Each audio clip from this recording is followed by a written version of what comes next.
안녕하세요. 말 많은 아저씨입니다. 오늘은 그냥 있었던 썰을 풀려고 합니다. 요즘 들어서 코로나로 인해서 사건, 사고가 참 많이 일어나는 것 같습니다. 이런 사건, 사고에 휘말리지 않도록 조심해야겠습니다. 크게 보면 차량 관련된 사고가 정말 많이 있었는데요. 갑자기 돌진을 해서 앞에 가고 있는 차에 추돌 한다든지 아니면 지나가는 행인을 덮치는 장면, 그리고 폐지를 가지고 가시던 할머니를 덮치고 얼마 전에 그런 사건도 있었죠. 음주운전으로 인해서 오토바이를 타고 가시던 70대 할아버지를 덮친 사건이요.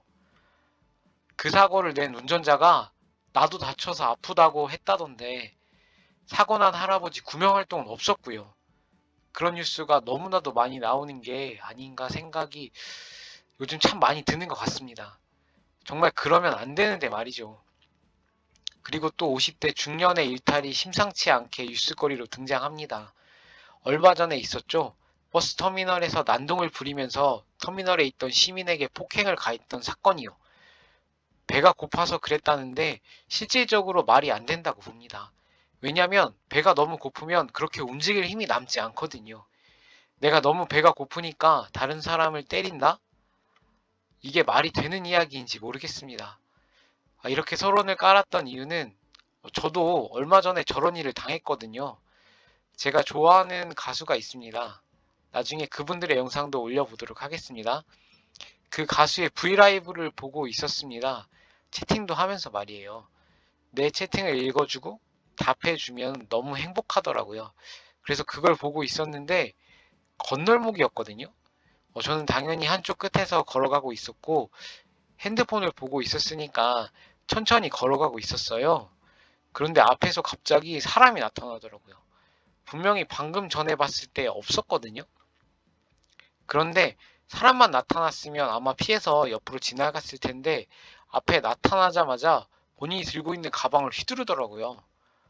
나는 그 사람하고 부딪힌 것도 없고 그 사람의 갈 길을 방해한 것도 아직 없습니다. 그런데 공격하더라고요. 앞에 나타난 것처럼 와서는 본인 가방을 휘둘러서 제 손에 있던 제 소중한 핸드폰을 떨어뜨리는 겁니다. 정말 너무나 당황해서 핸드폰을 들기 바빴죠. 건널목이기도 했고 신호가 지나가고 있었으니까요. 급하게 들고 쳐다봤는데 50대쯤 되어 보이는 중년 남성이었습니다. 제가 소심하기도 하고 환자이기도 해서 아무 말도 못하고 핸드폰만 주워서 지나갈 수밖에 없었습니다. 그런데 시간이 지날수록 자꾸 화가 나더라고요. 내가 그 사람에게 해를 끼친 게 없는데 나는 그 사람에게 위해를 가한 적도 없고 그 사람의 길을 방해한 것도 아니었고 비켜갈 수 있는 요지가 있었음에도 불구하고 공격을 한 것에 대해 너무나 화가 나고 아무것도 하지 못한 제 자신에게도 너무 화가 났습니다.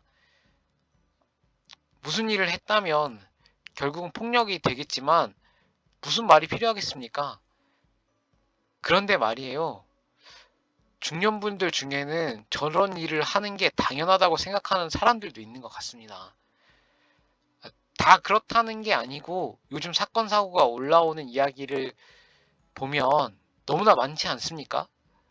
전에 친구가 50대 꼰대들 그러면서 엄청 싫어하길래 대체 그분들이 너한테 무슨 해코지를 했냐고 물었었는데 사건 사고들을 보니까 참 좋게 보기 힘들어지는 건 어쩔 수 없는 것 같습니다. 나이를 먹었다고 어른은 아닌 거라고 생각합니다. 물론 저도 그렇게 생각합니다. 나이만 먹어서 어른이 되는 것이 아니라 진정한 어른이 되려면 생각도 행동도 바뀌어야겠지요. 또 이런 일도 있었어요. 지하철을 타고 가고 있었는데 꽤 오래전 일이었거든요. 지하철에 어떤 중년의 아저씨가 지하철 의자 한가운데 앉아 있었습니다. 저는 그 대각선 쪽에 앉아 있었고요. 그런데 그 중년의 아저씨가 갑자기 히드라로 변하더라고요. 코로나가 없던 시기였으니까 여러분 놀라지 않으셔도 됩니다. 지나가는 사람들한테 침을 뱉고 욕을 하기 시작했어요. 옆에 앉아있던 사람들한테도 시비 걸면서 욕하고 지나가는 사람들한테 침 뱉고 그렇게 앉아있으니까 그 주위에 사람들이 다 떠나기 시작했습니다. 결국 그 아저씨 아저씨라고 해주고 싶지 않은데 그 아저씨만 남게 되었습니다. 그런데 몇 정거장쯤 가니까 백발의 노년의 신사분, 이분 왜 신사라고 하는지 뒤에 바로 나오는데, 그 앉아서 히드라처럼 침 뱉고 욕하던 그 아저씨가 그 노년의 신사분께도 시비를 걸기 시작했습니다. 노년의 신사분께서는 점잖게 하지 말라고 말리셨고요. 그러다가 그 아저씨가 지나가는 사람한테 침을 또 뱉은 겁니다. 그리고 욕하고, 그걸 지켜보시던 노년의 신사분께서 또 점잖게 타이르셨어요. 그러면 안 된다고요. 그런데 그때부터 본격적으로 그 아저씨가 노년의 신사분께 시비를 거시는 겁니다. 욕하고 막 주먹질하고 점잖게 계시던 노년의 신사분께서 갑자기 각성하신 것처럼 무차별 폭격을 식전하시더라고요. 지금까지 점잖게 참으시던 분이 맞으신가 싶을 정도로 무차별적으로 훈계를 시작하셨습니다. 얼마나 속으로 통쾌한지 모르실 겁니다. 노년의 신사분이 키랑 덩치가 훨씬 크셨거든요. 아마 머리 하나는 더 있으셨을 것 같았어요. 그러다 보니까 위에서 아래로 손이 움직이시는데 그 아저씨 무차별적으로 훈계를 당하셨습니다. 맞았다고 표현을 하고 싶지는 않네요. 이건 훈계가 맞습니다. 근데 뭐 폭행이라면 폭행이 맞긴 하죠. 그렇지만 거기 있던 어떤 사람도 말리지 않았어요. 다들 그 사람이 했던 행동에 대한 당연한 보상이라고 생각을 했을 겁니다. 저도 그렇게 생각했고요. 그래서 속으로 엄청 신났었습니다. 갑자기 이런 이야기를 하는 이유는 그렇습니다. 지금 당장 내가 보기에 내 앞에 사람이 작아 보이고요. 내가 그냥 이길 수 있을 거라고 생각하고 행동을 할 수 있잖아요. 정말 잘못된 생각입니다. 그리고 행동이고요.